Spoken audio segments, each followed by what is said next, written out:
The man from अर्थ। इस कहानी की शुरुआत में हमें प्रोफेसर जॉन ओल्डमैन दिखाए जाते हैं जो अपना सामान पैक कर नई जगह शिफ्ट होने की तैयारी कर रहे होते हैं कि तभी वहां पर उनके कुछ कलीग्स उन्हें फेयरवेल पार्टी देने के लिए आ जाते हैं। उसके बाद सभी हंसी मजाक कर ही रहे होते हैं कि तभी एडिथ जो कि एक आर्ट हिस्ट्री की प्रोफेसर है उसे एक पेंटिंग दिखती है जिसे एक बहुत ही फेमस पेंटर वैन गो ने बनाया था और जॉन से पूछने पर वह बताता है कि एक दोस्त ने उसे यह गिफ्ट की थी। एडिथ कहती है कि इसके बदले बहुत सारे रुपए मिल सकते हैं लेकिन जॉन मना कर देता है। उसके बाद सभी घर के अंदर जाते हैं और जॉन के ऊपर दबाव डालकर ये जानने की कोशिश करते हैं कि आखिर जॉन के अचानक से शिफ्ट होने का कारण क्या है, लेकिन जॉन किसी को भी कुछ भी नहीं बताता है और कहता है कि मैं बस इस जगह से बोर हो गया हूँ। फिर बातों ही बातों में एडिथ कहते हैं कि जॉन आज भी 10 साल पहले जैसा ही दिखता है, ऐसा लगता है कि जैसे उसकी उम्र एक दिन भी ना बढ़ी हो। इसके बाद जॉन के घर पर बहुत सी पुराने जमाने की चीजें मिलती हैं जैसे कि एक धनुष, एक पत्थर से बना हथियार और एक बहुत ही पुरानी और मशहूर पेंटिंग। जॉन बताता है कि इनमें से कुछ तो उसे गिफ्ट मिले हैं और कुछ उसने खरीदे हैं। तब तक प्रोफेसर आर्ट जो कि एक आर्कियोलॉजिस्ट है वो अपनी स्टूडेंट लिंडा के साथ वहां पर आ जाते हैं और एक बार फिर से सभी मिलकर जॉन के ऊपर दबाव डालते हैं। इन सब के बार बार पूछने की वजह से जॉन भी परेशान हो गया था और वह सोचता है कि क्यों ना इन्हें बताकर इनका रिएक्शन देखा जाए। और फिर जॉन कहता है कि मैं तुम सबसे एक सिली क्वेश्चन पूछना चाहता हूँ। जॉन कहता है कि आप सभी को कैसा लगेगा अगर कोई व्यक्ति 14,000 साल से अभी तक जिंदा हो तो। जॉन के इस अजीब सवाल पर सभी को लगता है कि जॉन किसी साइंस फिक्शन स्टोरी पर काम कर रहा है और वो लोग मजाक करने लगते हैं कि 14,000 साल से जिंदा रहकर बेचारा थक गया होगा, लेकिन साथ ही साथ वो लोग ये भी कहते हैं कि ऐसे व्यक्ति के पास ज्ञान का भंडार होगा और हम उससे बहुत कुछ सीख सकते हैं। वहीं पर बैठा प्रोफेसर हैरी जो कि एक बायोलॉजिस्ट है वो कहता है कि हमारा शरीर 190 सालों तक जिंदा रह सकता है, लेकिन जिस तरह से हम अल्कोहल, कोल्ड ड्रिंक्स पीते हैं और स्मोकिंग करते हैं, यह सब कुछ चीज़ें हमारे शरीर के लिए स्लो पॉइजन का काम करती हैं और हमें धीरे धीरे ख़त्म करती रहती हैं। लेकिन हाँ, अगर किसी व्यक्ति का शरीर परफेक्टली डिटॉक्स करता है तो वह व्यक्ति हजारों सालों तक जिंदा रह सकता है। वैसे भी आजकल सब कुछ संभव है। एक समय ऐसा था जब जादू टोना होता था, उसके बाद विज्ञान आया और लोगों को तो कोलंबस भी पागल लगता था। इसके बाद जॉन कहता है कि कोलंबस के साथ सफ़र में मुझे भी ऐसा लगता था कि धरती गोल नहीं बल्कि चपटी है और एक दिन हम सभी नीचे गिर जाएंगे। जॉन के ऐसा कहते ही सभी हैरान हो जाते हैं और जॉन से कहते हैं कि तुम मजाक अच्छा करते हो। फिर जॉन उन्हें गुफाओं के आदि मानव की तरह आवाज़ निकाल कर दिखाता है, जिसके बाद सभी हंसने लगते हैं। सैंडी कहती है कि जॉन तुम 900 दिन से एक दिन भी ऊपर नहीं लगते।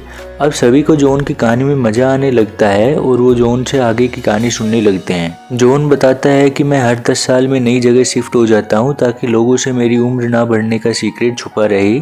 जब मैं पैदा हुआ था तब मैं 35 साल तक सभी की तरह बढ़ता रहा, लेकिन फिर अचानक मेरी उम्र बढ़ना बंद हो गई। मेरे साथ के सभी लोग बूढ़े होकर मर गए, लेकिन मेरे अंदर कोई भी बदलाव नहीं हुआ, जिसकी वजह से मुझे वहाँ से भगा दिया क्योंकि उन्हें लगता था कि मैं उनकी उम्र चुरा रहा हूँ। वैसे तो मुझे मेरे जीवन की सभी बातें याद नहीं है, लेकिन कुछ बड़ी बड़ी घटनाओं की धुंधली यादें अभी भी मेरे दिमाग में कैद हैं। मैं थोड़े समय के बाद अपनी जगह बदलता रहता था। स्टार्टिंग के करीब 2000 साल बहुत ही कोल्ड थे, सभी तरफ बर्फ के पहाड़ थे। उसके बाद समुद्र दिखने लगे और महाद्वीप भी अलग होने लगे। फिर मैंने ईस्ट की तरफ जाने का फैसला किया क्योंकि उधर से सूरज उदय होता था और मुझे यह विश्वास था कि उधर गर्म होगा। और जब मैं सूरज का पीछा करते हुए आगे बढ़ रहा था तब मैंने पहली बार ओशियन देखा। फिर ब्रोंज एज में मैंने धातुओं का व्यापार किया और बहुत सी भाषाएं भी सीखी। समय के साथ लोग डेवलप हुए और शहर बने। शहरों में मुझे अपनी आइडेंटिटी को छुपाने में बहुत परेशानी होती थी। इस वजह से मैं हर दशक के बाद अपनी जगह चेंज करता रहता हूँ। जॉन के दोस्त कहते हैं कि जो कहानी तुम हमें बता रहे हो यह सब कुछ हमने बुक्स में पढ़ा है। जॉन बताता है कि बुक से मैंने अपनी मेमोरी को रिकलेक्ट किया है, नहीं तो 14,000 सालों की घटनाओं को याद रखना इम्पॉसिबल है। उसके बाद एडिथ कहती है कि क्या तुमने कभी यह नहीं सोचा कि तुम्हारे साथ ये क्यों हो रहा है या फिर कौन कर रहा है। एक समय पर मुझे ऐसा लगता था कि मैंने कोई पाप किया है जिसकी वजह से मुझे यह श्राप मिला है, और मुझे कभी कभी ऐसा भी लगता था कि यह श्राप नहीं बल्कि एक वरदान है। जॉन के सभी दोस्त अलग अलग फील्ड्स में प्रोफेसर हैं और वो जॉन से बहुत से क्वेश्चंस पूछते हैं, लेकिन जॉन सभी के सही उत्तर देता है। ये लोग जॉन से पूछते हैं कि तुम हमें यह सब कुछ क्यों बता रहे हो।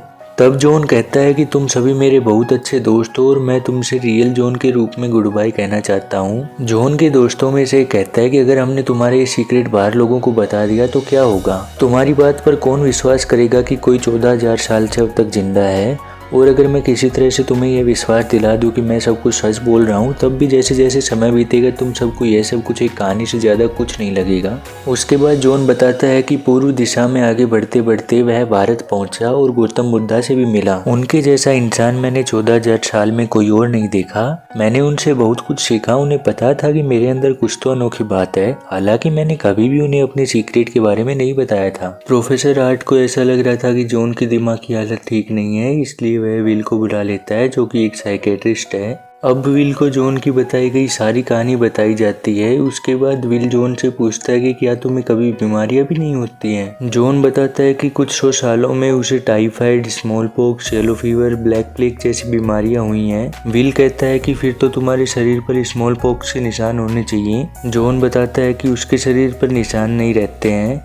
इसके बाद हम देखते हैं कि जॉन की बातों से विल परेशान हो जाता है, क्योंकि जॉन ने एक तरह से यह प्रूव कर दिया था कि वो 14,000 साल से जिंदा है। विल कहता है कि क्या पता तुम अनजाने में सचमुच हमारी जिंदगी चुराते हो, जैसा कि तुम्हारे आदि मानव साथी मानते थे। फिर विल अपनी बंदूक निकाल कर जॉन की तरफ कर देता है और कहता है कि क्यों ना तुम हमें तुम्हारी अमरता का लाइव शो दिखाओ। जॉन कहता है कि मैंने कभी भी ये नहीं कहा कि मैं अमर हूँ, मैं सिर्फ बहुत समय से जिंदा हूँ। फिर विल बाहर चला जाता है। इसके बाद हैरी बताता है कि विल अपनी पत्नी की मौत से थोड़ा परेशान है। जॉन सब कुछ समझ जाता है और विल के पास जाकर उससे उसकी बंदूक ले लेता है और देखता है कि बंदूक खाली थी।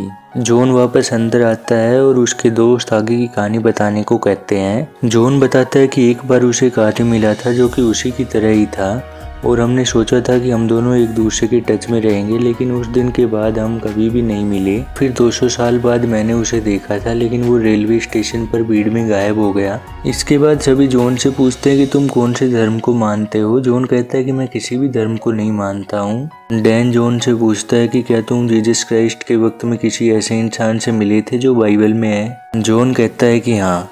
और जब सभी जॉन से पूछते हैं कि वह किससे मिला था, तब जॉन कहता है कि मैं इस बारे में बात नहीं करना चाहता, क्योंकि ये हमारी बहस को दूसरी तरफ ले जाएगा। अब यह सुनकर सभी जॉन के ऊपर दबाव डालते हैं। फिर जॉन बताता है कि बाइबल की सभी घटनाएं काल्पनिक हैं। जॉन के इतना कहते ही एडिथ हैरी से घर चलने के लिए कहती है, क्योंकि वह बहुत ही ज्यादा रिलीजियस है और धर्म के नाम पर कुछ भी सुनना नहीं चाहती। यहाँ पर मौजूद सभी लोग एडिथ को रुकने के लिए मना लेते हैं, क्योंकि उन सभी को जॉन की कहानी बहुत पसंद आ रही होती है।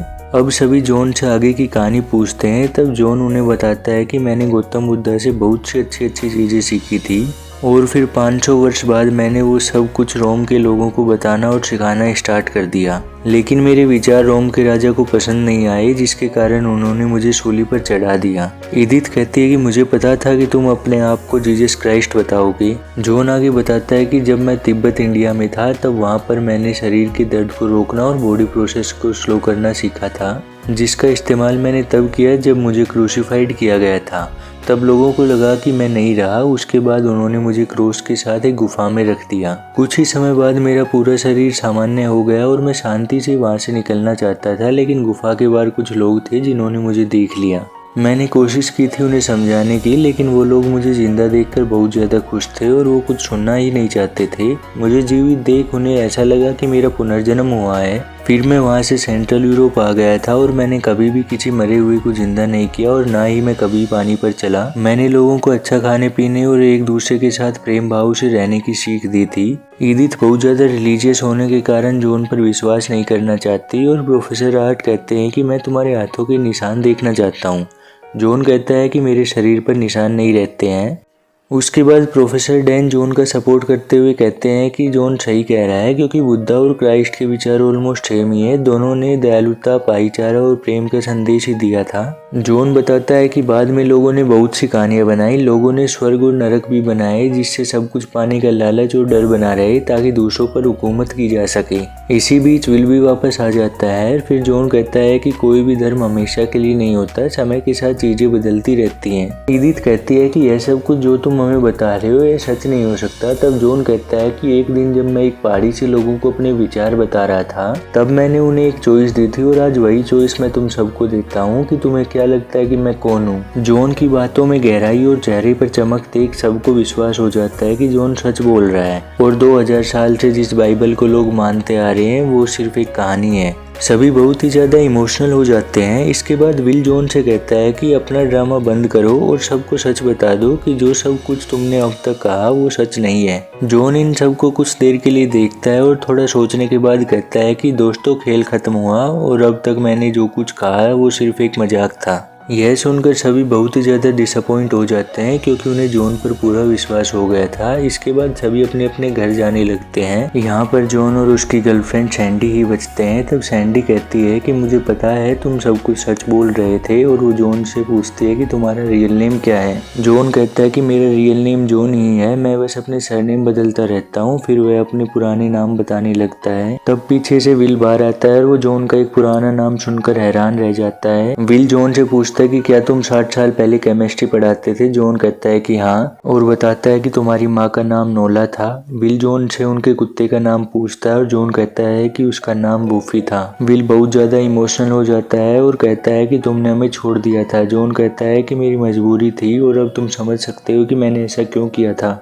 विल को हार्ट अटैक आ जाता है, जिसके साथ ही विल की मौत हो जाती है। जॉन और सैंडी एम्बुलेंस को बुलाते हैं जो विल की डेड बॉडी को ले जाती है। मूवी के एंड में हम देखते हैं कि जॉन और सैंडी दोनों यहाँ से किसी नई जगह चले जाते हैं और इसी के साथ ये मूवी यहीं पर समाप्त हो जाती है। दोस्तों, अगर किसी को वीडियो अच्छी लगी हो तो प्लीज़ वीडियो को लाइक और चैनल को सब्सक्राइब कर देना। धन्यवाद।